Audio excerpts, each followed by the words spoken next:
Hi chess people, we're going to be looking at the opera game played by Grandmaster Paul Morphy in the year 1858. It was played at the Opera House in Paris. It was an opera by Bellini.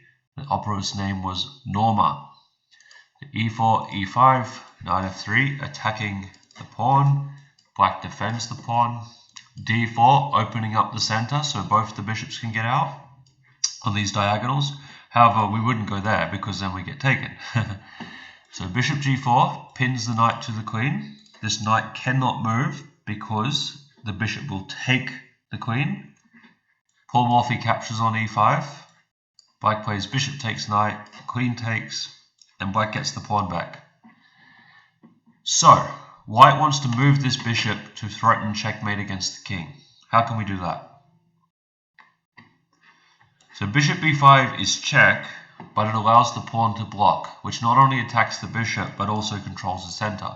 So the move is bishop c4, attacking the weak f7 pawn, threatening checkmate. Black blocked with the knight, and now the queen went over here, attacking this pawn again with this battery. Queen and bishop lined up is called a battery.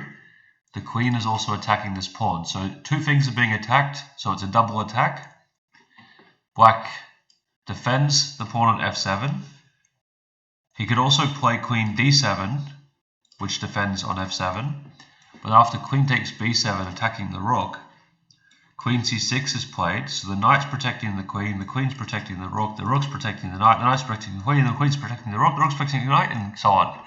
But we use the bishop to pin the queen to the king, and that's game over. So we're basically winning the queen. That's why black chose to play queen e7 instead, so that if we play queen b7, it's going to go check, attacking our king and forcing the queens off the board. So black is still losing because he's a pawn down, but at least he doesn't lose his rook in the corner. So, queen e7, Paul Morphy did not take the pawn. He understood that developing his pieces is much better. So black now went c6, which covers the pawn, and the pawn's now controlling the center. We develop our bishop to pin this knight on f6. So knight cannot move. And it's very hard for black to develop anything, because if we bring the knight out, we lose this pawn.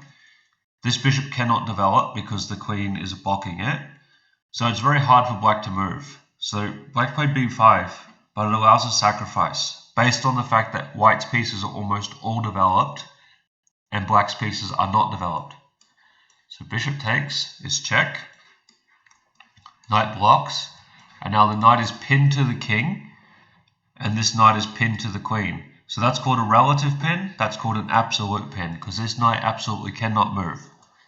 White now brings the rook to attack the knight by castling, because we want to connect the rooks. So rook d8 is played, and after rook takes d7, king takes is illegal, because that would be check. Queen takes is bad, because we just take the queen. Knight takes is bad, because bishop takes queen. So rook takes is really the only move. And that's absolutely pinned again. So now we bring our last remaining piece into the attack on this nice open file. So queen goes to e6. We now play bishop takes, check, defended by the rook. So knight takes. And we want to play rook to d8 checkmate, but the knight's in the way. So can you see the forced checkmate in two moves? So it's queen to b8. So it's checking the king. The king cannot avoid because the bishop covers the square. The knight must take the queen. So it's a sacrifice. And then the rook goes all the way up the board, supported by the bishop. And this is an opera checkmate. So a very, very famous game by Grandmaster Paul Morphy, played in 1858.